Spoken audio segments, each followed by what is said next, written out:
എല്ലാ പ്രിയപ്പെട്ടവർക്കും യേശുക്രിസ്തുവിൻ്റെ നാമത്തിൽ സ്നേഹ വന്ദനങ്ങൾ അറിയിക്കുന്നു. ഇന്ന് ഞായറാഴ്ചയാണ്. എല്ലാവരും ദൈവിക വിഷയങ്ങളിൽ കൂടുതൽ ഉത്സാഹവും ആകാംക്ഷയും കാണിക്കുന്ന ഒരു ദിവസമാണ്. നമുക്ക് വിശുദ്ധ തിരുവെഴുത്തിൽ നിന്നും യഹോവയെക്കുറിച്ച് ചില കാര്യങ്ങൾ ചിന്തിക്കാമെന്ന് വിചാരിക്കുന്നു.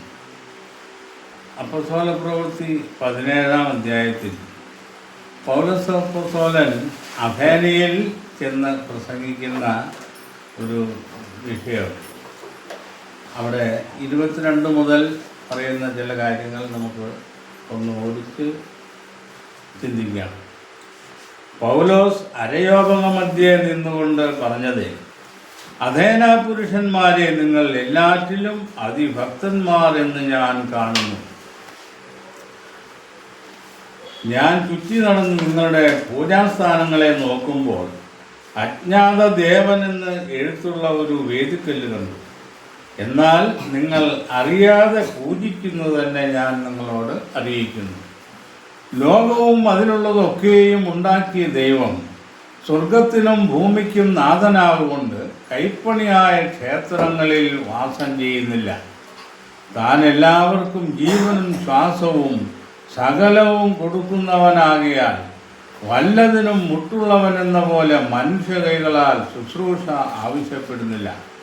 ഭൂതലത്തിലെങ്ങും കുടിയിരിപ്പാൻ അവൻ പുരത്തിൽ നിന്ന് മനുഷ്യജാതിയൊക്കെയും ഉളവാക്കി അവരുടെ നിവാസത്തിന് അതിരുകളും കാലങ്ങളും നിശ്ചയിച്ചു. അവർ ദൈവത്തെ തപ്പി നോക്കി കണ്ടെത്തുമോ എന്ന് വെച്ച് അവനെ അന്വേഷിക്കേണ്ടതിന് തന്നെ. ഇപ്പോൾ ഇവിടെ ഈ വായിച്ച ഭാഗത്തെക്കുറിച്ച് ഇനി ഞാൻ വിശദീകരിക്കാൻ പോകുന്നില്ല. നിങ്ങളത് കൂടുതൽ ചിന്തിച്ച് വായിച്ചാൽ മതി, സമയം പോകും എന്നുള്ളതാണ്. ഇവിടെ ദൈവത്തെ കണ്ടെത്തി മനസ്സിലാക്കുക എന്നുള്ള വിഷയത്തിൽ അഥേന പുരുഷന്മാരും അങ്ങനെ ഒരു അന്വേഷണത്തിലായിരുന്നു. അവരുടെ പൂജാസ്ഥാനങ്ങളിൽ അനേക ദേവന്മാരുടെ പേരുകൾ എഴുതിയിട്ടുള്ള ശിലാഫലകങ്ങൾ അതിൽ കുത്തിയിരിക്കുകയാണ് പേരുകൾ. അങ്ങനെ പല ദേവന്മാരുടെ പേരുകൾ കൊത്തുക വഴി ഇനി ഏതെങ്കിലും ഒരു ദേവനെ അറിയാതിരിക്കുന്നുണ്ടോ എന്ന് വിചാരിച്ച് ആ ദേവനെയും കൂടെ പ്രസാദിപ്പിക്കുവാനായിട്ടാണ് അജ്ഞാത ദേവൻ എന്ന് പേരുള്ള ആ വേദിക്കല്ല് എഴുതി വച്ചിരിക്കുന്നു. അപ്പോസ്തലന് ഇത് വളരെ ഒരു അനുകൂലമായ ഒരവസരമായിട്ട് തോന്നും. നിങ്ങളറിയാതെ പൂജിക്കുന്നത് ഞാൻ നിങ്ങളോട് അറിയിക്കുന്നു. അപ്പോൾ അപ്പോസ്തലന് യഹോവയായ ദൈവത്തെക്കുറിച്ചൊരു സാക്ഷ്യം പറയുവാനുള്ള അവസരമുണ്ടായി. ആ അറിയാതെ പൂജിക്കുന്നത് ഞാൻ നിങ്ങളോട് അറിയിക്കുന്നു. അത് സ്വർഗത്തിൽ വസിക്കുന്നവനായ സർവവും സൃഷ്ടിച്ചവനായ ദൈവമാണെന്നുള്ള ബോധ്യത്തിലേക്ക് അവരെ കൊണ്ടുവരികയാണ്. അപ്പോൾ ദൈവം ചെയ്തിരിക്കുന്ന ഈ ഉദ്ദേശങ്ങളെല്ലാം, ദൈവത്തിൻ്റെ സൃഷ്ടി വേലകളെല്ലാം ദൈവത്തെ മനസ്സിലാക്കുന്നതിന് വേണ്ടി എന്നുള്ള ഉദ്ദേശത്തോടു കൂടിയാണ്. എല്ലാ സൃഷ്ടവസ്തുക്കൾക്കും കൃത്യമായ ഒരു ഉദ്ദേശം കണ്ടുകൊണ്ടാണ് ദൈവം സൃഷ്ടിച്ചിട്ടുള്ളത്.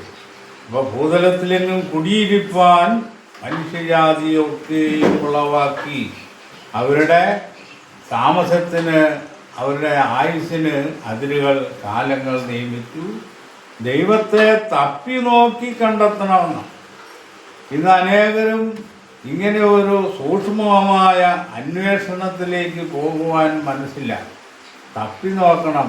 കാരണം എന്താ? അത് ദൈവം ദൂരസ്ഥനാണ്, അപ്പോൾ തന്നെ ദൈവം സമീപസ്ഥനാണ്, ദൈവം അദൃശ്യനാണ്, ദൈവം സ്വർഗ സിംഹാസനത്തിലിരിക്കുന്നവനാണ്. ഇങ്ങനെയുള്ള ദൈവത്തെക്കുറിച്ച് വ്യക്തമായ ഒരു അറിവുണ്ടാകണമെങ്കിൽ സൂക്ഷ്മമായൊരു പരിശോധന ആവശ്യമായിരിക്കുന്നു എന്നാണ്. പിതാവായ ദൈവത്തെക്കുറിച്ച് പറയുന്ന കാര്യങ്ങളല്ല ക്രിസ്തുവിനെ കുറിച്ച് പറയുന്നത്. പിതാവായ ദൈവത്തെക്കുറിച്ചും ക്രിസ്തുവിനെക്കുറിച്ചും പറയുന്ന കാര്യങ്ങൾ രണ്ട് വ്യത്യസ്തങ്ങളായിട്ട് തന്നെ മനസ്സിലാക്കുന്നവർക്ക് ദൈവത്തെ കണ്ടെത്താൻ പറ്റുകയുള്ളൂ. അല്ലെങ്കിൽ ദൈവം തന്നെയാണോ യേശുക്രിസ്തു എന്നും യേശുക്രിസ്തു തന്നെയാണ് ദൈവം എന്നുള്ള അവ്യക്തമായ ധാരണയിൽ പോകേണ്ടി വരും. അനേക യുക്തിവാദികളും നിരീശ്വരവാദികളും ക്രൈസ്തവ മത ഉപദേഷ്ടാക്കന്മാരും ക്രിസ്ത്യൻ സയൻസുകാരും ഒക്കെ ഇതുവരെയും 21-ാം നൂറ്റാണ്ടിൻ്റെ അവസാനമായിട്ടും ദൈവത്തിൻ്റെ ആസ്തിക്യത്തെക്കുറിച്ചും ഏകത്വത്തെക്കുറിച്ചും ദൈവത്തിൻ്റെ സ്വഭാവ വിശേഷങ്ങളെക്കുറിച്ചും വ്യക്തമായ അറിവില്ലാതെ അന്ധമായി ആരാധിക്കുകയും പൂജിക്കുകയും ചെയ്തുകൊണ്ട് ഇങ്ങനെ കഴിഞ്ഞുകൂടുകയാണ്.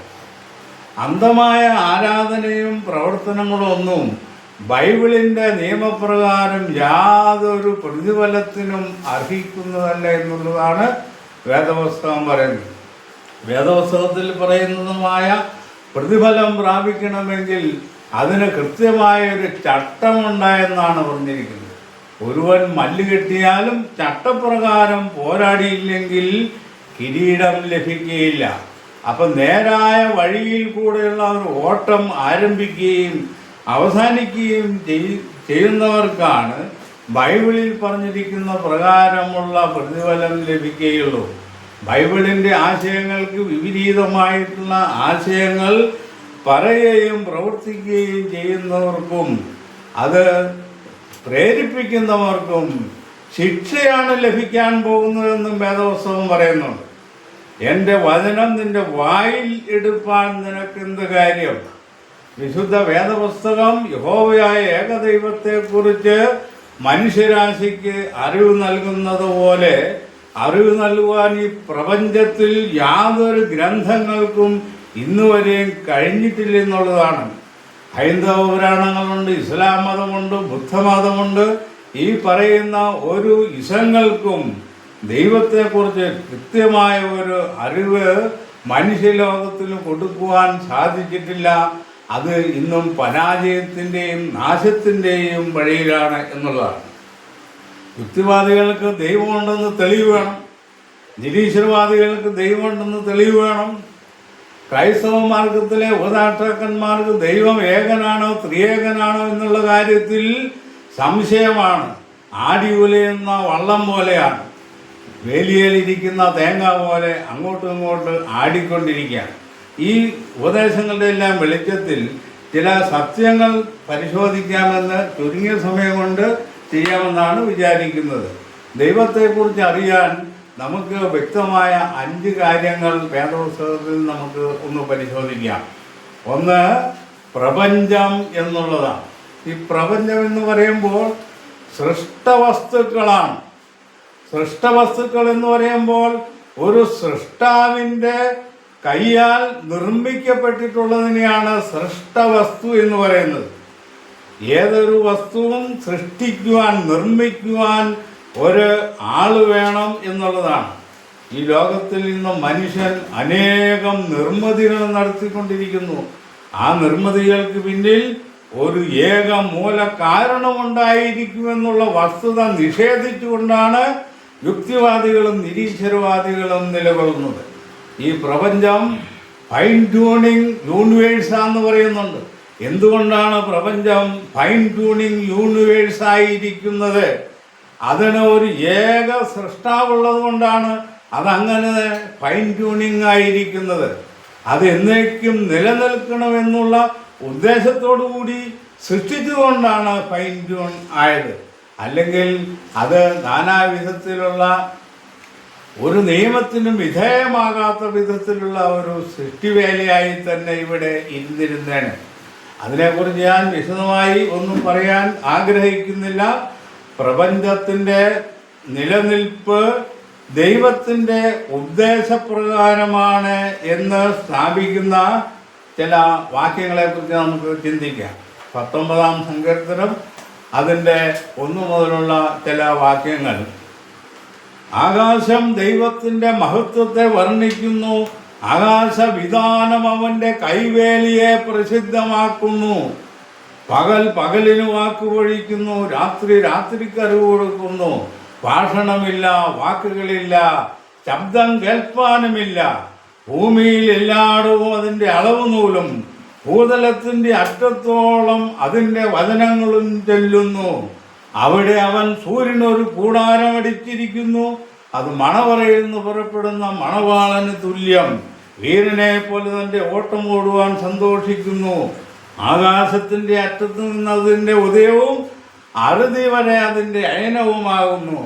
അതിൻ്റെ ഉഷ്ണം ഏൽക്കാതെ മറഞ്ഞിരിക്കുന്നതൊന്നുമില്ല.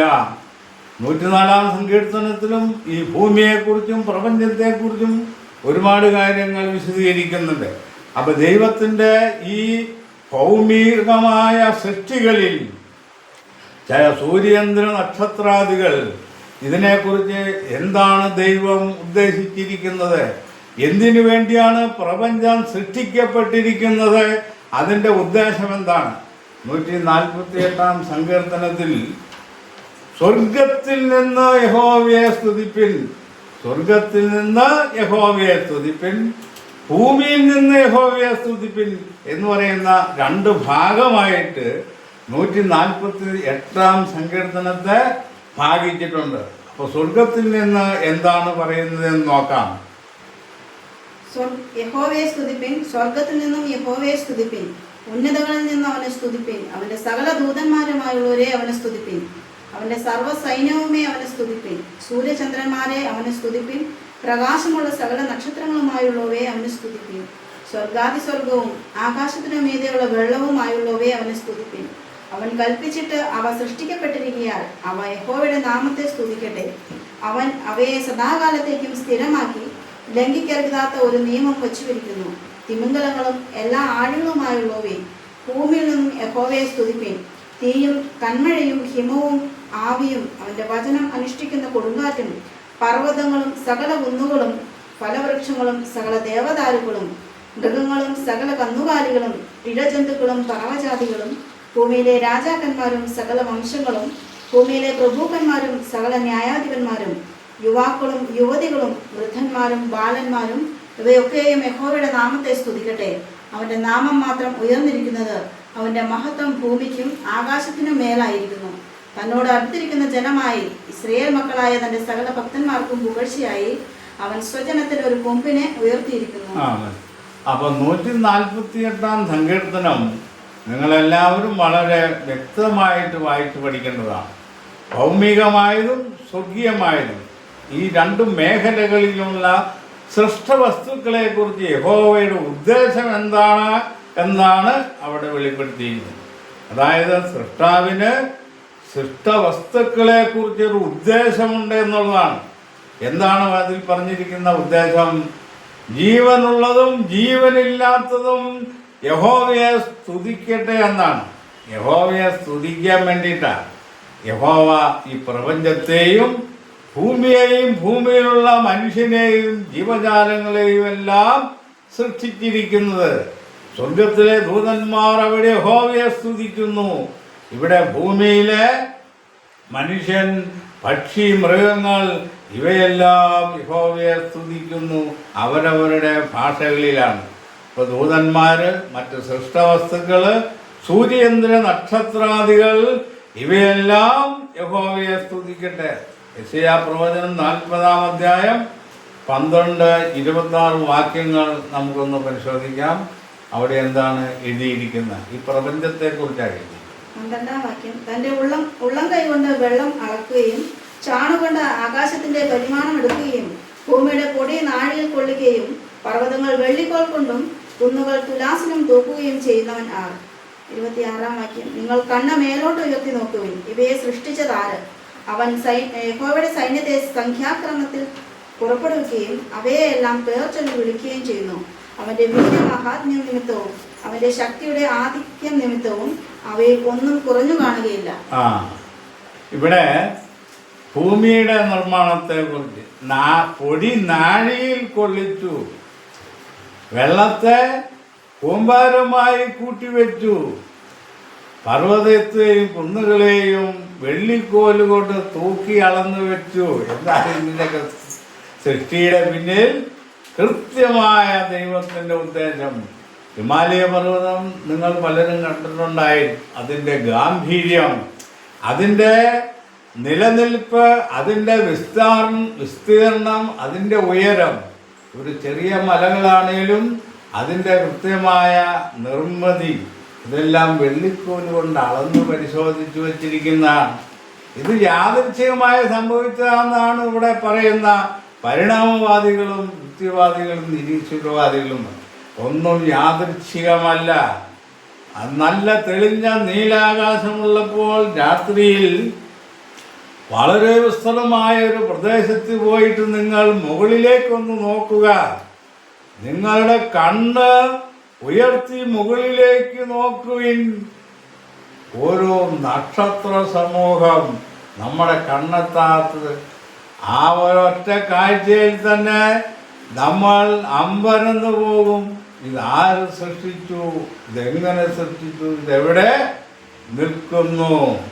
ഇതൊന്നും മൂഢനായ മനുഷ്യൻ, മൃഗപ്രായനായവൻ ഗ്രഹിക്കുന്നില്ല.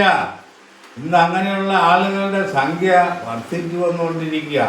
സൃഷ്ടവസ്തുക്കളെക്കുറിച്ചുള്ള യഹോവയുടെ ഉദ്ദേശത്തിൽ യഹോവയുടെ ജ്ഞാനം, ശക്തി, നീതി, സ്നേഹം ഇവ അടങ്ങിയിരിക്കുന്നു എന്നാണ്. ആ ദൈവം മറ്റൊരു ദൈവങ്ങൾക്കും സമനല്ല. യഹോവയായ ദൈവം അവൻ അനാദ്യനന്ത നിത്യനായി ഇന്നും നിലകൊള്ളുന്നു എന്നുള്ളതാണ്. ഇനി നമുക്ക് മറ്റൊരു തെളിവായിട്ട് വിശുദ്ധ ബൈബിളിനെ തന്നെ എടുക്കാം. വിശുദ്ധ ബൈബിളിന് വ്യക്തമായ ഒരു ആരംഭമുണ്ട്, വ്യക്തമായ ഒരു അവസാനമുണ്ട്. അതിനിടയിൽ കഥാമർമ്മം എന്ന് പറഞ്ഞ വ്യക്തമായ ഒരു ഭാഗമുണ്ട്. വിശുദ്ധ വേദപുസ്തകം കഥാമർമ്മമായിട്ട് നമുക്ക് വെളിപ്പെടുത്തി തരുന്നത് ദൈവത്തിൻ്റെ പുത്രനായ യേശുക്രിസ്തുവിനെയാണ്. ഒരാരംഭവും കൃത്യമായ ഒരു അവസാനവും. മനുഷ്യരാശിയുടെ പാപമോചനത്തിന് വേണ്ടി ദൈവം നൽകിയിരിക്കുന്ന ദൈവത്തിൻ്റെ പുത്രനായ യേശുക്രിസ്തു. ആ യേശുക്രിസ്തു മുഖാന്തരം ഭാവിയിൽ നൽകുവാൻ പോകുന്ന അനുഗ്രഹം, അതായത് ഉൽപ്പത്തി പുസ്തകത്തിൽ പർദീസ നഷ്ടപ്പെട്ടു, വെളിപ്പാട് പുസ്തകത്തിൽ പർദീസയെ വീണ്ടെടുക്കുന്നു. അതായത് ഒരു നോവൽ ആരംഭിക്കുന്നു, അവസാനിക്കുന്നു. ചിലപ്പോൾ അതിൽ ട്രാജഡിയാകാം, കോമഡിയാകാം. ഇത് ട്രാജഡിയായില്ല, കോമഡിയായിട്ട് അവസാനിക്കുന്ന ഒരു എഴുത്താണ് വിശുദ്ധ വേദപുസ്തകം. അതിൻ്റെ വിശ്വാസ്യതയെക്കുറിച്ച് ഞാൻ കൂടുതൽ പറഞ്ഞ് സമയം കളയുവാൻ ആഗ്രഹിക്കുന്നില്ല. അത് നിരന്തരം പഠിക്കുക വഴി മാത്രമേ അതിൻ്റെ വിശ്വാസ്യതയെക്കുറിച്ച് അറിയാൻ പറ്റൂ. ഒരു ഇഞ്ചക്ഷൻ എടുത്ത് ബോധ്യപ്പെടുത്തുന്നത് പോലെ വേദപുസ്തകത്തിൻ്റെ വിശ്വാസ്യതയെയും അതിൻ്റെ ആധികാരികതയും മനസ്സിലാക്കി കൊടുക്കാൻ അത്ര എളുപ്പമുള്ള കാര്യമല്ല. അത് പഠിക്കുന്നവർക്ക് അത് മനസ്സിലാക്കാം. അപ്പോൾ പ്രപഞ്ചം, ബൈബിൾ, ഇത് രണ്ടും യഹോവയായ ഏകദൈവമുണ്ടെന്ന് തെളിയിക്കുന്ന സത്യങ്ങളായിട്ട് നിലകൊള്ളുകയാണ്. മറ്റൊന്ന് ഈജിപ്തിലെ മഹാപിരമിഡാണ്. ഈ പിരമിഡിനെ കുറിച്ച് യെശയ്യാ 19:19 സെഖര്യാവ് 14 ഒരു വാക്യം പറയുന്നുണ്ട്. ഈ നിർമ്മിതി, ഇതിൻ്റെ നിർമ്മാണം എങ്ങനെയാണ് എന്നുള്ള കാര്യത്തിൽ ശാസ്ത്രത്തിന് പോലും ഇതുവരെയും ഒരു ഉത്തരം കണ്ടുപിടിക്കാൻ പറ്റിയിട്ടില്ല. വിശുദ്ധ വേദപുസ്തകം അതിനെക്കുറിച്ച് ഒരു സൂചന നമുക്ക് തരുന്നുണ്ട്. ആ സൂചനയെക്കുറിച്ച് നമുക്കൊന്ന് നോക്കാം. യെശയ്യാ 19:19. അന്നാളിൽ ഒരു യാഗപീഠം, ഇസ്രായേൽ ദേശത്തിന്റെ നടുവിൽ യഹോവയ്ക്ക് ഒരു യാഗപീഠവും അതിന്റെ അതിർത്തിയിൽ യഹോവയ്ക്ക് ഒരു തൂണും ഉണ്ടായിരിക്കും. അത് മിസ്രയീം ദേശത്തു സൈന്യങ്ങളുടെ യഹോവയ്ക്ക് ഒരു അടയാളവും ഒരു സാക്ഷ്യവും ആയിരിക്കും. സെഖര്യാവ് 14:6-7 വാക്യം. സെഖര്യാവ് 4. സെഖര്യാവ് 4 14.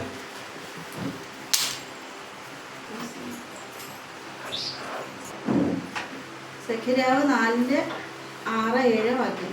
അവൻ എന്നോട് ഉത്തരം പറഞ്ഞതെന്നാൽ, സെരുബാബേലിനുള്ള യഹോവയുടെ അരുളപ്പാടാണ്, സൈന്യത്താലല്ല ശക്തിയാലുമല്ല എൻ്റെ ആത്മാവിനാൽ അത്രേ എന്ന് സൈന്യങ്ങളുടെ യഹോവ അരുളിച്ചെയ്യുന്നു.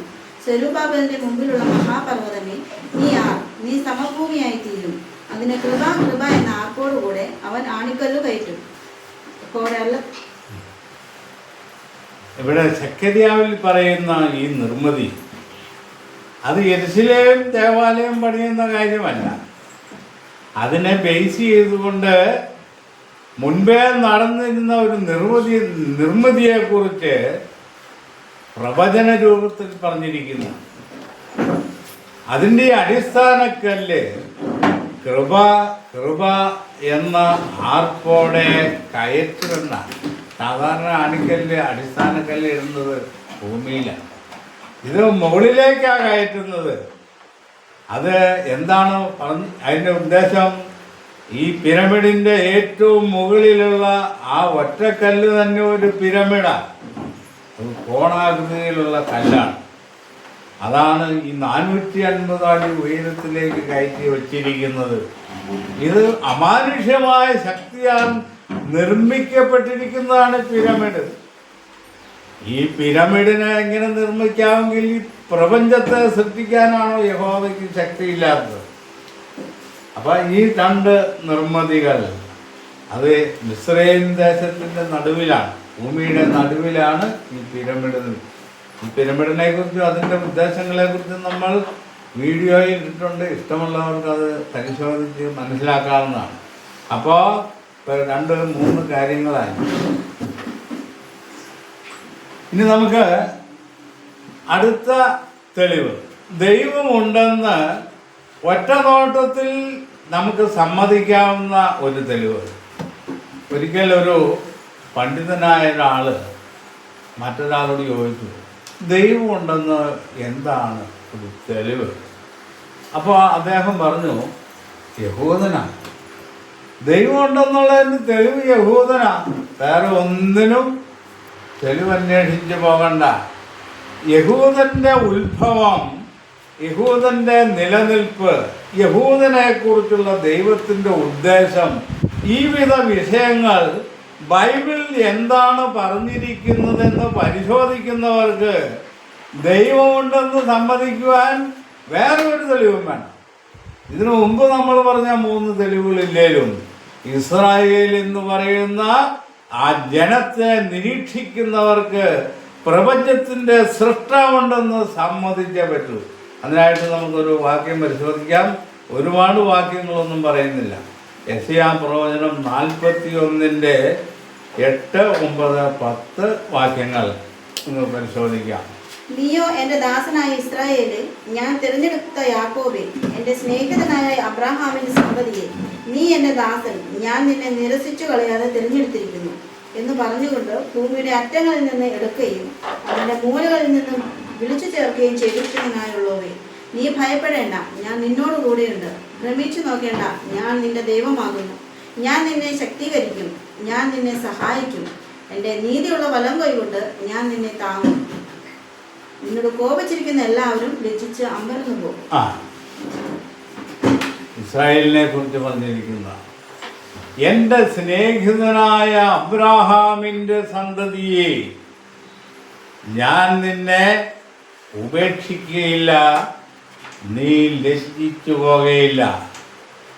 ഞാൻ നിന്നെ എക്കാലവും സംരക്ഷിച്ച് നിലനിർത്തും, അത് എൻ്റെ ആവശ്യമാണെന്ന് യഹോവ അരുളി ചെയ്യുന്നു.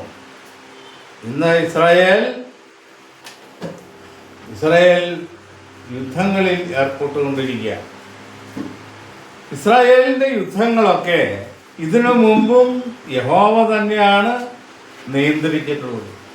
യഹോവ ഇസ്രായേലിന് വേണ്ടി യുദ്ധം ചെയ്യുന്നു എന്ന് ലോകജാതികൾ മനസ്സിലാക്കണം. എന്തിനാണ് ലോകജാതികൾ മനസ്സിലാക്കുന്നത്? ലോകജാതികളും അതിൽ പ്രധാനപ്പെട്ട ഇസ്മായേല്യർ എന്ന് പറയുന്ന വിഭാഗങ്ങൾ, അറബികൾ, ഇവർ യഹോവയ്ക്ക് വിരോധമായി നിൽക്കുന്ന ഒരു ജനസമൂഹമാണ്. ഇസ്രായേലിന് വിരോധമായി നിൽക്കുന്ന ഒരു ജനസമൂഹമാണ്. ഇസ്രായേലിനെ ഭൂമുഖത്ത് നിന്ന് ഛേദിച്ചു കളയാൻ അവർക്ക് മനസ്സായി നിൽക്കുകയാണ്. പക്ഷേ ഇസ്രായേലിനെ തൊടാൻ യഹൂദനെ നശിപ്പിച്ചു കളയാൻ ഈ ഇസ്മായിലർക്കോ മറ്റ് പ്രപഞ്ചത്തിലുള്ള ഒരു ജാതികൾക്കോ സാധ്യമല്ല എന്നുള്ള കാര്യം അവർ മനസ്സിലാക്കിയാൽ ഈ വിഷയങ്ങളിൽ നിന്നൊക്കെ ഒഴിഞ്ഞിരിക്കാൻ പറ്റും. ഇസ്രായേലിനെ പ്രത്യേകമായി തിരഞ്ഞെടുത്തിരിക്കുന്നു എന്ന് ലോകത്തിൻ്റെ സംഭവ വികാസങ്ങളിൽ കൂടി ലോകം മനസ്സിലാക്കിയിരിക്കുന്ന ഒരു വാക്യം കൂടി നമുക്കൊന്ന് പരിശോധിക്കാം. 44:8 യെശയ്യാവ്.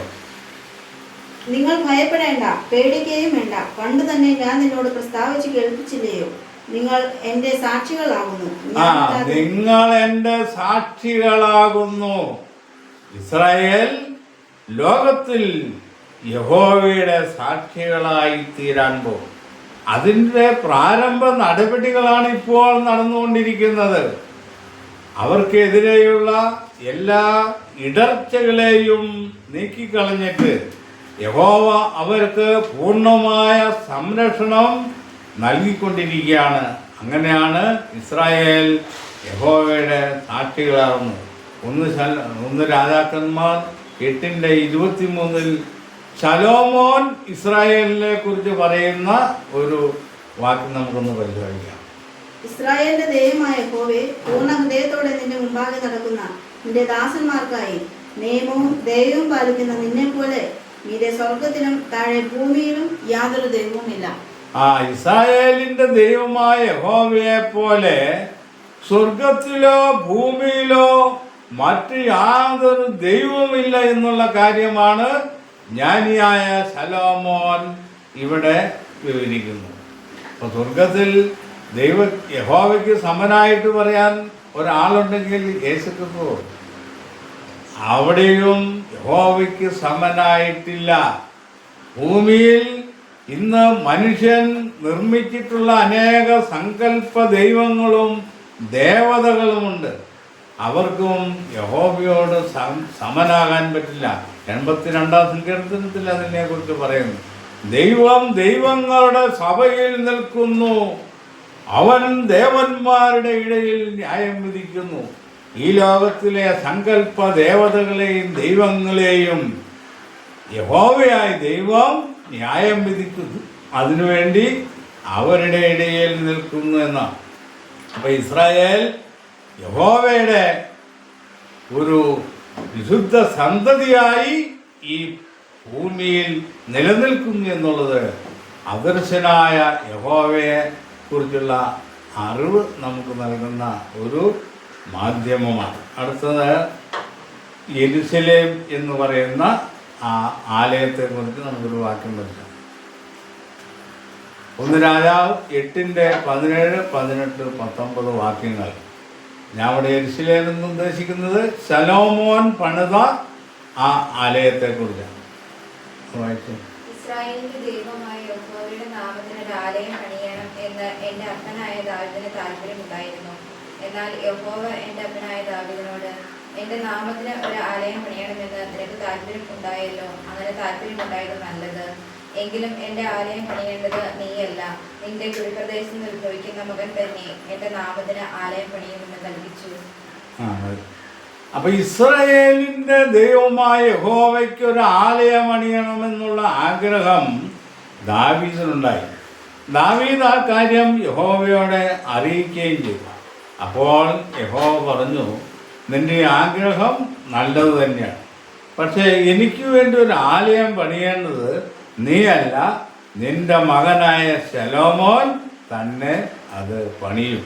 അങ്ങനെയാണ് 13 സംവത്സരം കൊണ്ട് ശലോമോൻ യഹോവയുടെ ആലയം പണിതിരിക്കുന്നത്.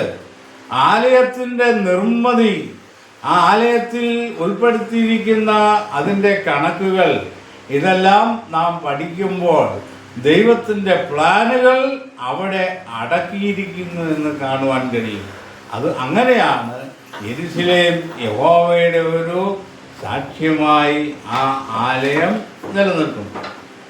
അതിനെക്കുറിച്ച് അത്രയും ഞാൻ പറയുന്നുള്ളൂ. ലോകപ്രകാരമുള്ള പലവിധമായ പണ്ഡിതന്മാർ അതിനെക്കുറിച്ച് ഒരുപാട് കാര്യങ്ങൾ പറഞ്ഞിട്ടുണ്ട്. ഇതിൻ്റെ ആത്മീയത ഉൾക്കൊള്ളുന്ന കാര്യം മാത്രമേ പറയുന്നു. പിന്നെ അവസാനമായിട്ട് നമ്മൾ പറയുന്നത്, യഹോവയെക്കുറിച്ച് അറിയാനുള്ള മറ്റൊരു വഴി യേശുക്രിസ്തു അദ്ദേഹത്തിൻ്റെ ഉപദേശം ഇതാണ്. പലരും ധരിച്ചിരിക്കുന്നത് ഈ യഹോവ തന്നെയാണ് യേശുക്രിസ്തു എന്നാണ്. ആ ഒരു ധാരണ വെച്ച് പുലർത്തുന്നവർക്ക് ഇവിടെ പറയുന്ന വിഷയങ്ങളൊന്നും മനസ്സിലാക്കാൻ സാധ്യമല്ല. അപ്പോൾ ആ ധാരണകളും മുൻവിധികളും ഒഴിവാക്കുന്നവർക്ക് മാത്രമേ യേശുക്രിസ്തു ആരാണെന്നും ദൈവം ആരാണെന്നും മനസ്സിലാക്കാൻ പറ്റും. 1 യോഹന്നാൻ 5:20-38 വാക്യങ്ങൾ അതിനെക്കുറിച്ച് പറയുന്നു. യേശുക്രിസ്തു എന്താണ് യഹോവയെക്കുറിച്ച് പറയുന്നത്? ദൈവപുത്രൻ വന്നുവെന്നും സത്യദൈവത്തെ അറിയുവാൻ നമുക്ക് വിവേകം തന്നുവെന്നും നാം അറിയുന്നു. നാം സത്യദൈവത്തിൽ അവന്റെ പുത്രനായ യേശുക്രിസ്തുവിൽ തന്നെയാകുന്നു. അവൻ സത്യദൈവവും നിത്യജീവനും ആകുന്നു. അപ്പൊ ദൈവപുത്രൻ വന്നത് എന്തിനാണ്? സത്യദൈവത്തെ അറിയുവാൻ വിവേകം തരുന്നതിന് വേണ്ടിയാണ് ദൈവപുത്രൻ വന്നിരിക്കുന്നത്. യഹോവ തന്നെയാണ് ഈ യേശുവെങ്കിൽ, ഈ പുത്രൻ എന്ന് പറയുന്ന ആള് യഹോവ തന്നെയാണെന്ന് പറയുകയാണെങ്കിൽ ഈ മറവിൻ്റെ ആവശ്യമില്ല. യഹോവയ്ക്ക് തന്നെ പറയാം, ഞാൻ യഹോവയായിട്ട് സ്വർഗത്തിലിരുന്നവനാ.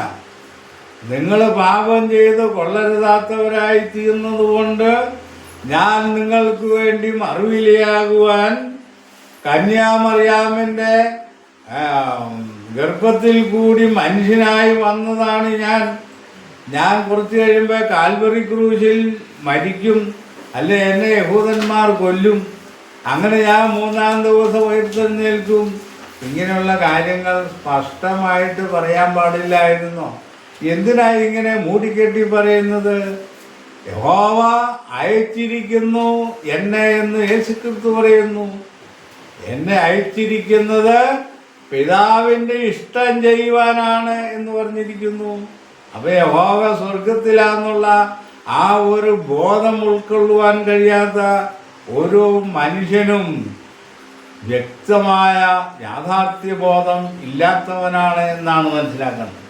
യുക്തിക്കും യാഥാർത്ഥ്യങ്ങൾക്കും നിരക്കാത്ത വിധത്തിൽ വേദപുസ്തകത്തിൻ്റെ ഉപദേശങ്ങളെ വ്യാഖ്യാനിച്ചുകൊണ്ട് പരസ്പര വൈരുദ്ധ്യം വളർത്തിക്കൊണ്ടിരിക്കുന്ന ഒരു ക്രൈസ്തവ വിഭാഗമാണ് ഇവിടെ നിലവിലുള്ള 90% ക്രൈസ്തവ മതങ്ങളും. ഇപ്പം ദൈവപുത്രൻ വന്നത് സത്യദൈവത്തെ അറിയുവാൻ നമുക്ക് അറിവ് തരുന്നതിന് വേണ്ടിയിട്ടാണ്. മറ്റൊരു കാര്യം, യേശുക്രിസ്തു മറുവിലിയായി തീരുന്നതിന് വേണ്ടിയിട്ടുമാണ് എന്നുള്ളതാണ്. അപ്പം ഈ പഠനങ്ങൾ വഴി യേശുക്രിസ്തുവിനെയും പിതാവായ ദൈവത്തെയും വ്യത്യസ്തമായിട്ട് മനസ്സിലാക്കിയിട്ട് പ്രപഞ്ചത്തിൻ്റെ സൃഷ്ടാവായ ദൈവം സൃഷ്ടവസ്തുക്കളിൽ കൂടെ ഉദ്ദേശിച്ചിരിക്കുന്ന ഉദ്ദേശം എന്താണെന്നും മനസ്സിലാക്കുക വഴി വ്യക്തമായിട്ടും സ്നേഹസ്വരൂപനായ ദൈവം ഉണ്ടെന്ന് ഗ്രഹിക്കുവാൻ മനുഷ്യന് കഴിയും. ഇപ്പോൾ ഭൂമിയിൽ നടമാടിക്കൊണ്ടിരിക്കുന്ന യുദ്ധം, ക്ഷാമം, ഭൂകമ്പം, കൊടുങ്കാറ്റ്, അഗ്നി, മഹാമാരി, ഇത് ദൈവം ഒരു കാലം വരെ അനുവദിച്ചിരിക്കുന്നതാണ്. അതാരുടെയും കുഴപ്പമല്ല, അത് ദൈവം തന്നെ അവസാനിപ്പിക്കും. അത് ദൈവത്തിൻ്റെ സ്നേഹമാണ്. പാപിയായ മനുഷ്യനെ ശിക്ഷിക്കുക എന്നുള്ളത് ദൈവത്തിൻ്റെ നീതിയാണ്. മനുഷ്യനെ വീണ്ടെടുക്കുക എന്നുള്ളത് ദൈവത്തിൻ്റെ ശക്തിയാണ്. അങ്ങനെ ദൈവത്തിൻ്റെ സ്വഭാവ വിശേഷങ്ങളിൽ കൂടിയുള്ള പ്രവർത്തനങ്ങൾ വഴിയാണ് ദൈവം ഈ ഭൂമിയെ മുക്തമാക്കിയെടുക്കുന്നത്. അങ്ങനെ മുഴുവൻ മനുഷ്യരാശിക്കും അവരവർ പ്രതീക്ഷിക്കുന്നതായ ഐശ്വര്യവും സന്തോഷവും സമ്പന്നതയും കൈവരുവാൻ പോകുന്നു. അതല്ലാതെ കർത്താവിൻ്റെ 2ാം വരവോടി ഈ ലോകത്തെയും പ്രപഞ്ചത്തെയും നശിപ്പിച്ചിട്ട് ഇവിടെ തീയിട്ട് നാമാവശേഷമാക്കി ഒരു വിഭാഗം ജനത്തെ കൊണ്ട് സ്വർഗത്തിൽ പോയി താമസിക്കുവാനല്ല. ഇതാ മനുഷ്യരോടുകൂടെ ദൈവത്തിൻ്റെ കൂടാരം അവരോടുകൂടെ വസിക്കും. അങ്ങനെ ഭൂമിയിൽ മനുഷ്യൻ എക്കാലവും സന്തോഷത്തിലും സമാധാനത്തിലും ജീവിക്കുവാനുള്ളൊരു അവസരം ഇപ്പോൾ ഒരുക്കിക്കൊണ്ടിരിക്കുകയാണ്. അതിനായിട്ടാണ് ഇന്ന് ഇസ്രായേലിനെ ദൈവം ഒരുക്കിക്കൊണ്ടിരിക്കുന്നത്. ഈ വിധമായ സത്യങ്ങൾ ഇനി മുൻപോട്ടുള്ള സമയവും കൂടുതൽ നമുക്ക് മനസ്സിലാക്കാം എന്ന് പറഞ്ഞുകൊണ്ട് വിഷയം അവസാനിപ്പിക്കുക.